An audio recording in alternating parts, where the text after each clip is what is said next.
Hey guys, Sun here from Sunbros, and today I'm really excited to be bringing you guys the next video on our How to Play Arena of Valor series. We're going to continue to thoroughly break down each and every single role in this game so that these comprehensive videos can help you decide which role is best for you. So without further ado, let me welcome you to the beginner's guide to Marksmen. Marksmen are frequently referred to in MOBAs as ADCs, or attack damage carries. And what that means is that they're relied upon to get fed, get a lot of gold, and be able to carry a very heavy load of the attack damage portion of the team's damage. The first thing we're going to do is talk about what a marksman's job is on the team. And some of these things are going to seem very simple to you, but allow me to elaborate and tell you exactly what I mean by them. The first job that a marksman has is to provide ranged damage. And yeah, that seems simple. Marksmen are ranged, of course they're going to be providing ranged damage. But what I mean by ranged damage is that one of the most important jobs of a marksman is to remain at range. And that means understanding the positioning that you have to take and how you have to move and use your abilities to continue to stay at range in order to not put the rest of your team at risk or force them to waste their abilities to save your hide. And I'm going to go ahead and take a little bit more time to elaborate on this one because I think it's an important point and one that a lot of marksmen do not understand in Arena of Valor. But this is the reality of the situation that we're in Arena of Valor. When a marksman plays out of position and gets caught by an assassin or a tank or an off tank or even a mage, then it forces the rest of that marksman's team, whether it be the tank or the mage, to throw down crowd control to save the marksman's life. So instead of using that crowd control or those abilities in order to secure kills or to create an offensive advantage, they're having to use their abilities defensively to save the marksman simply because the marksman couldn't stay in proper positioning. Or worse happens because you don't understand proper positioning, you just die and then your team is down all the damage that you're supposed to be providing for your team. The second job that a good marksman provides for his team is that he provides single target damage. And what I mean by this is that most marksmen are single target damage dealers. They may have some AoE abilities, but for the most part, they're going to deal most of their damage with auto attacks as single targets. What that means is that when you get into a team fight, it's a marksman's job to be able to pick out the person who needs to be dropped or needs to be killed the fastest and concentrate that damage on the proper enemy. Instead of just shooting the tank or shooting whoever's closest to you, a lot of times you need to position yourself to be able to, hey, knock down that mage who's really causing a lot of crowd control issues to your team, or knock down that support who's really been able to effectively stop and silence other people on your team, or to knock down that other marksman who's really tearing through your team. Through proper positioning, you can cause the elite single target damage that may turn a tide for you in a team fight. The third job for a marksman in a team is to provide high damage. And this seems simple, but it's really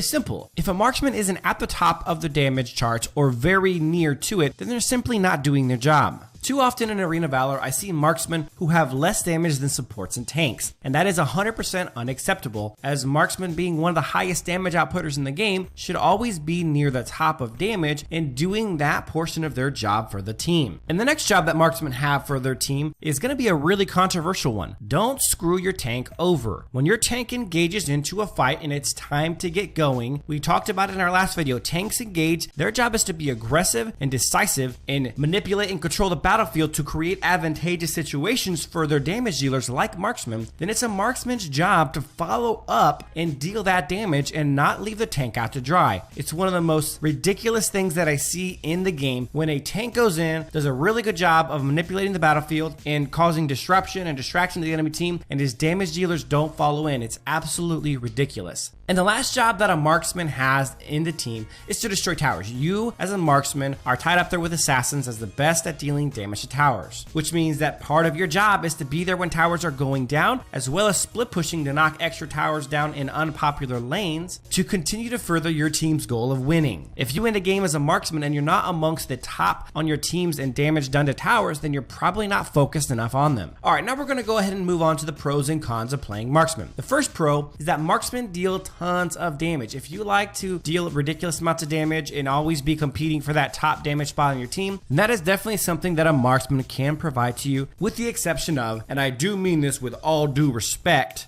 Valheim, because his damage is absolutely unacceptable. The next pro to playing Marksman is that they provide steady damage. Because Marksman's auto attack damage or normal attack damage is so high, higher than really any other role in the game, that's one thing that they provide. When their abilities are on cooldown, Marksmen are generally still able to provide a ton of damage via their normal attacks more than any other role. The third pro is that they're not ability reliant, and that kind of goes with what I was saying above. Even if you miss all your abilities as a marksman, or you're not able to use them in really advantageous ways, you can still simply auto attack or normal attack enemies down to kill them. On to the cons. Con number one, marksmen are hella squishy. If you want to play a hero who's going to survive some sort of fight and be able to not get bursted down, then marksman is not the hero for you because they are not tanky in the least bit. Con number two is that marksmen are very reliant on the front line. That main tank and off tank combination is very important to keeping all the major damage dealers off the marksman so they can do their work. And the third con is that most marksmen tend to be very susceptible to crowd control. So if they do get started on a CC train, if they do start getting crowd controlled, there's very low chance that a marksman is going to be able to get out of it and survive. So that's why positioning is so important for them, is so that they don't have an issue getting crowd controlled to death. Next, we're going to be talking about what I like to call complementaries. And what I mean by that is that these are personality traits or play styles that marksmen possess, so you can get a good feel if a marksman's personality traits are going to match your own, making it a good fit for you to play. The first personality trait that a marksman possesses is that they are generally called upon to carry the game. If you like kind of being front and center and being a focal point of your team's success, then a marksman might be a role for you. And the next trait that a good marksman possesses is positional awareness. Like we've been talking about throughout the entire video, positioning is so vitally important to a marksman's job, so being somebody who's very aware of their positioning on the map and in a battle is of ultimate importance. If this is something that you are good at or something that matches your skills and strengths, then that is a good fit. The next trait that we're talking about with marksmen is that they generally have a teammate in lane. Some marksmen jungle at times, but for the most part, marksmen are going to be playing on dragon lane with the support.